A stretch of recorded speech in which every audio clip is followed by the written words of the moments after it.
jingle bells, jingle all the way. Oh, what fun it is to ride in a one-horse open sleigh. Hey! Hello everyone. I thought I would try a new introduction to this flip through video of these 3 Christmas journals. I couldn't help myself because I found a container of bells, and that's the perfect thing to find when you are finishing off Christmas journals. So that is the reason for the little introduction, because I've put as many little bells in and on these journals as I possibly can. They are very, very similar inside, so I will do a complete flip through of one of the journals, and then I will show you the outside of the other 2. So I will just put 2 of them aside and we will go into the flip through. The light today is very interesting. We're meant to have major flash flooding, so we've got some very dark clouds about, but I'm hoping that creates sort of like a Christmas mood, because in Australia it's actually quite hot and muggy, whereas the rest of the world I can see there's some snowfall even in some places. So hopefully this sort of stormy light creates that kind of vibe. All right, so with these journals, I have got little bells on the signature strings. I will tuck those into the journal to sort of dampen the sound. I know in Australia we have customs dogs that, you know, sniffer dogs, and I would hate to think that they would hear that and have like a bad reaction to your journal, which would delay it. And that's just something odd that I thought when I was putting these together with all the bells, but you know, that's how my mind works sometimes. All right, back to the journal. Okay, so on each one I have created these star-shaped closures. So a vintage quilt that I've hand stitched around. I inked the edge just to create sort of more of a vintage look, and I have sewn I think 7 buttons on each star to make it look like an over-decorated Christmas tree, which is typically how most of ours turn out. They are all glass and they are beautiful vintage and antique buttons. It was a little difficult to part with so many at once, but when you have a creative idea, you just need to make it happen. So you can see the type of buttons that I love to collect. This is some beautiful tea-stained silk as the closure, and I didn't do lots and lots of wrapping around because I find that's a bit difficult with one of those sort of closures. The cover I have patchworked on each journal with some beautiful fabric that I purchased in inspiration bundles from one of my favourite Etsy shops, Lulu Retro. I will put Claire's details in the description below this video. I love the way that she puts her bundles together, so that I'm revealing one of my secret suppliers, but Merry Christmas to everyone. So yes, I have machine sewn the patches on, and that was machine sewn onto like a 250 GSM card stock, so light card. And then each journal sort of has a couple of features on it. This one has an embroidered, I'd say machine embroidered Christmas tree that was on a hanky. They are single signature. On the back, so on Instagram I showed the front of the journals, but I forgot to show the back. So on the back there is also a little feature on each one, and this one is velvet with Merry Christmas tape and a little vintage button tied on. each journal, I've also used beautiful gold thread that I got in a happy mail from a friend, Pamela, and I just thought that it sort of framed the journal, I guess, and created a unifying effect with the sort of random patchworking. So now inside, as I said, each journal is basically the same, so I will just do this one flip through. In here I've used some of Heather from Rose Hill Paper Cottage's beautiful embossed handmade paper, and I've collaged the inside cover. So this is vintage wallpaper, book page, music page, and ledger from the United States from the 1800s. So that is collaged through the inside of the cover, and there's some of this eyelet on the spine, inside spine. Here I've just got a little snippet card of all the pieces of fabric that I used throughout the journal, and one of Tim Holt's pins with a little bell, which I thought was cute, and that's on a tag from my golden Christmas kit. So I've used my golden Christmas kit in these journals, and I have also used my Festive Cracker kits, which is more like a retro Christmas kit. And I'll possibly rename that because I think the Festive Cracker name has thrown some people, but handmade crackers are a lot of fun, and that's sort of in my listing description, but I'll link that all below as well. Excuse my voice, I'm still getting over my seasonal allergies this year. It's really bad, but I'm just going to push on. Just think of your voice when you sung all those Christmas carols, how it gets a little bit croaky at the end. I've made a floating pocket out of the kit, and that's one of the tags. I've just put a tea stain doily and some beautiful old wallpaper on there as a little collage, and I'm going to try and get that back in. And that's some silk that I've tea stained on the top there. The tuck spot's made out of a piece of a Christmas doily with gold thread. I absolutely loved using that in the journals, and that's one of the pages from the Festive Cracker Kit. A little cross-stitching detail at the top there on a tab. Little pom-pom trim. Now the deal with these journals was I wasn't allowed to buy anything, so I had to use everything that I already had. So I had to get a little bit creative with certain things. But that's a good challenge to have, to use what's in your stash. Beautiful piece of old lace there. And one of the Fussy Cut Girls from the Festive Cracker Kit. And another gorgeous tag there, just slipped in. Some fabric. I've just sewn a feature on the front of that pocket, just sort of to add some layers. And that's the Golden Christmas Kit. I have frames in it. So I've cut the frame out, and I've sort of fussy cut and inked a few elements from the fussy cut page to create that sort of look with the journaling tag or card. That's a card. Here I just decided to randomly sew a little button, which I thought was cute, but it's those little details that take journals sort of to the next level.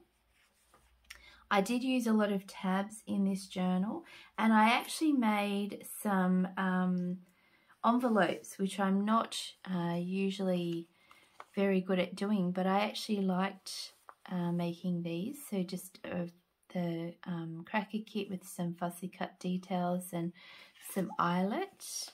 I haven't actually put anything in the journals, but I've inked the edge, and I'm actually pinning them on with these little, they look like golden snitches, these little sort of decorated paper clips. That's with that tea stained silk, because it sort of gave a golden look.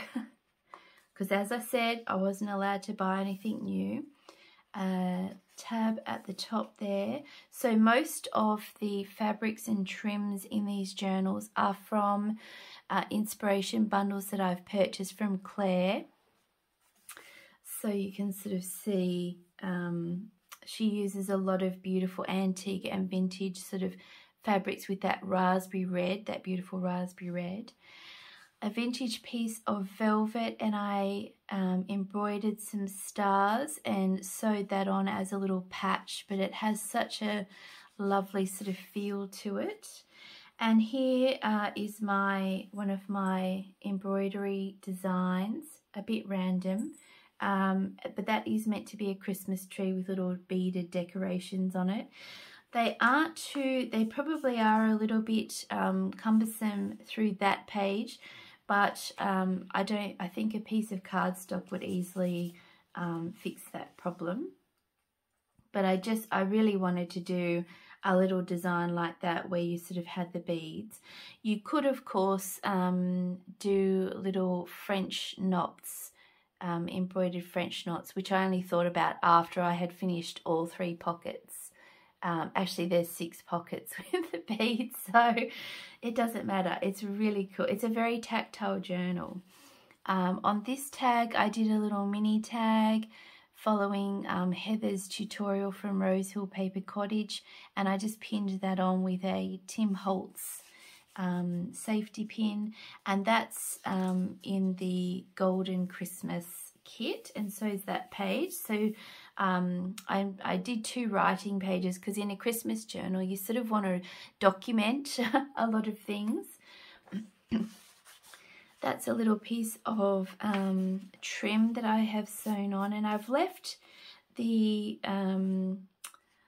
threads on there, but they can easily be cut off. Another fussy cut girl there, and these are the little bells. So these are the larger bells, and I have some smaller ones throughout the journal.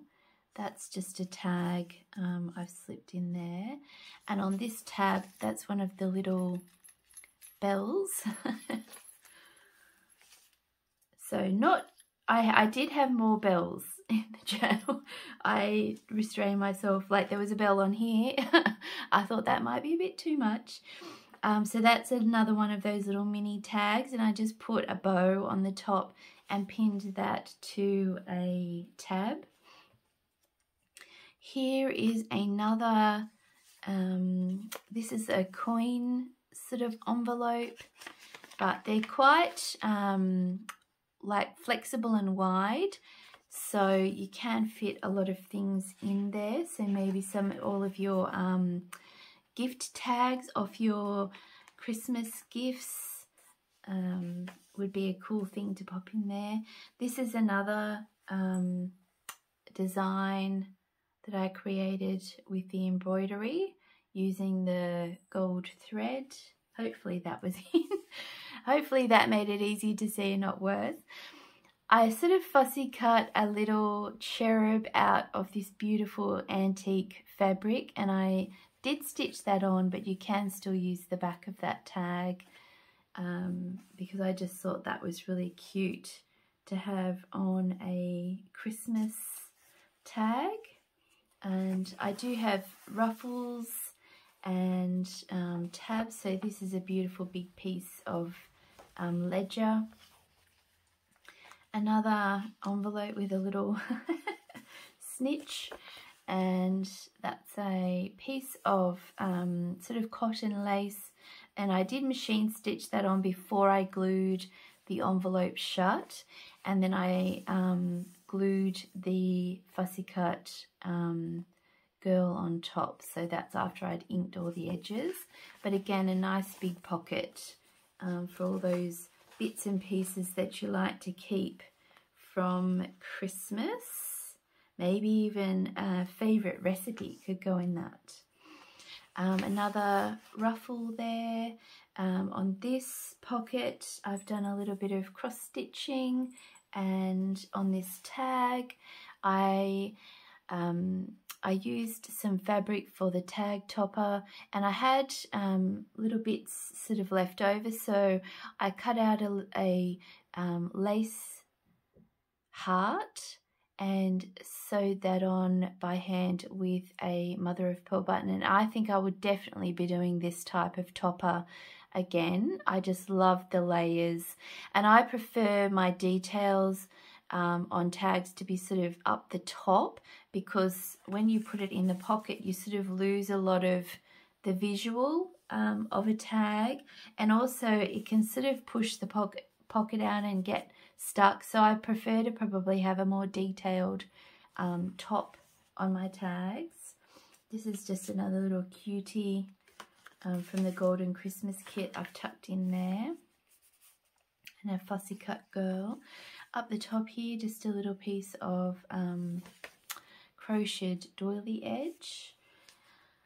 Here I have again a really cool tag topper. So the fabric that I stitched that onto the tag after I distress the edge with a metal ruler and ink it, because then the ink sort of soaks in more to the exposed paper, I guess, because you've broken the seal of the paper, and then it sort of blends in, so you get that sort of defined line. But that's a fussy cut from the Festive Cracker Kit, and I've just sewn a button on there with some thread and tied it at the front. So rather than starting at the back, I start at the front of the button so that the threads can be tied at the front. And I just have that pinned there with a little Tim Holtz thing, just so that pops out of the top of the journal as well to give some interest. So there's things sort of at the bottom, the top and the sides. And this is a nice old beautiful piece of I'm guessing it's machine bobbin lace, and a little bell charm on there. This pocket was a handkerchief with a beautiful lace edge, and I just tore it into 4 and put one in each journal, and I have obviously a spare one, but because it had a big blank bit, I wanted to put something else sort of on there, so I just put a little pocket that you could put a tag in, maybe a Christmas gift tag. This sort of thin handkerchief fabric, when it's vintage, doesn't really hold embroidery well from experience, so that's just something to consider if you're going to bust out and do some embroidered details in your journals. And this is another one of those layered journaling cards that I made from the Golden Christmas Kit with the fussy cut and the frame, and I've just put that on the floral. So I printed the floral that I made the pocket, the floating pocket at the start of the journal, onto a light cardstock, and the rest is on 100 GSM paper, which is slightly heavier than office paper. So there is some structure to the card, and that just pops in there, and a little face pops out the top.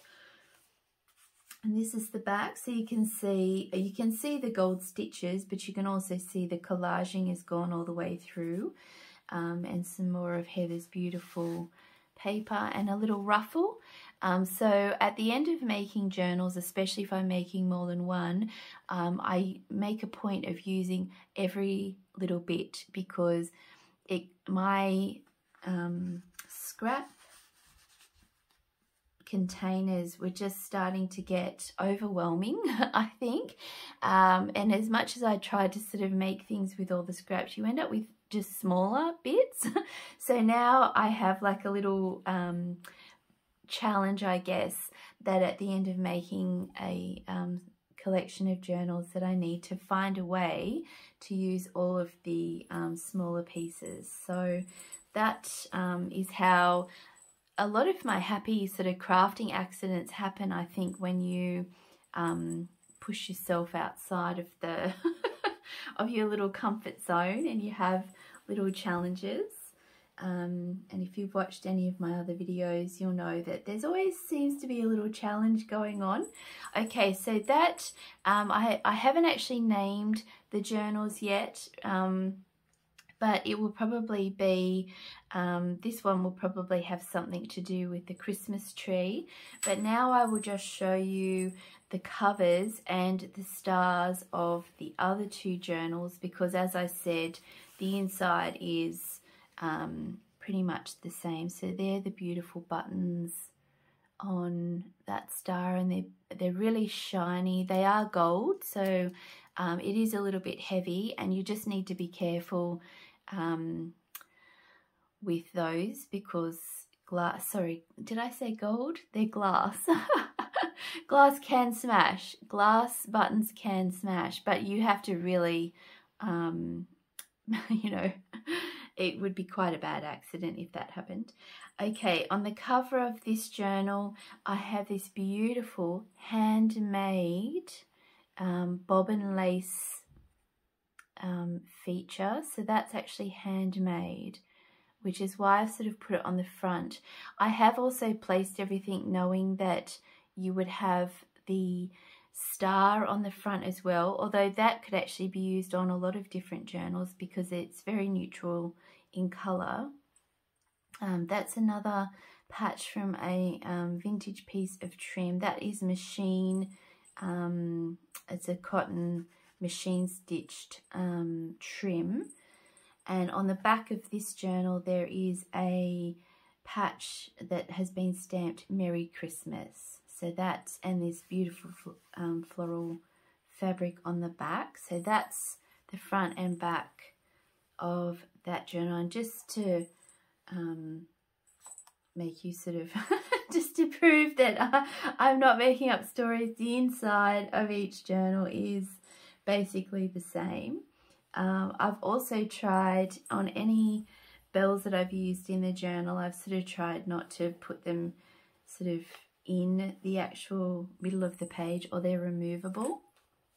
And the final journal, so this one I have, as you know, used the same sort of fabrics throughout.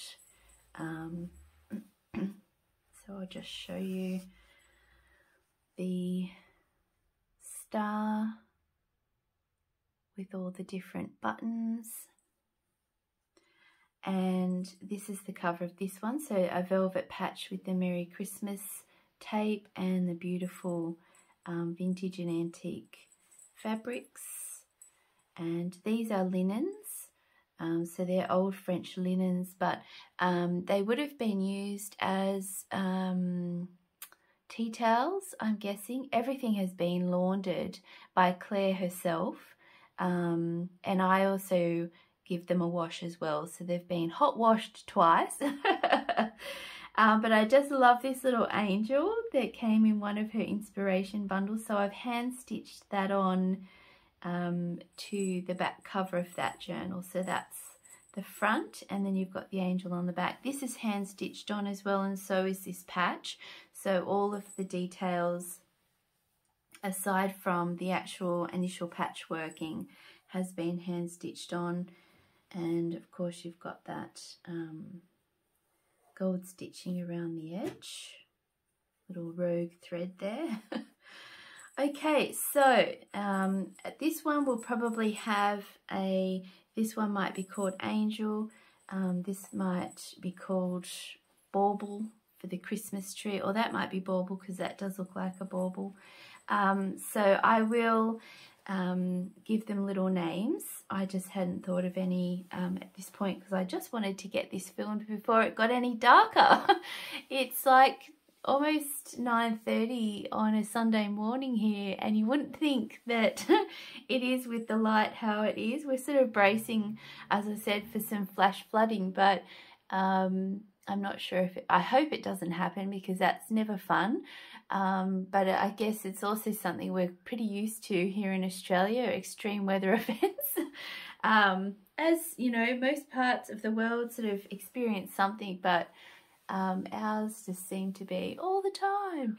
Anyway, another little sort of admin is I did my best to get these made as quickly as possible. However, if you are overseas, our mail system is very slow, so please allow for that. These may not make it to your house in time for Christmas this year, but 2022, it's always good to be prepared. Anyway, thank you so much for watching, and I hope you have a wonderful weekend, and I hope you have a marvelous week. Bye.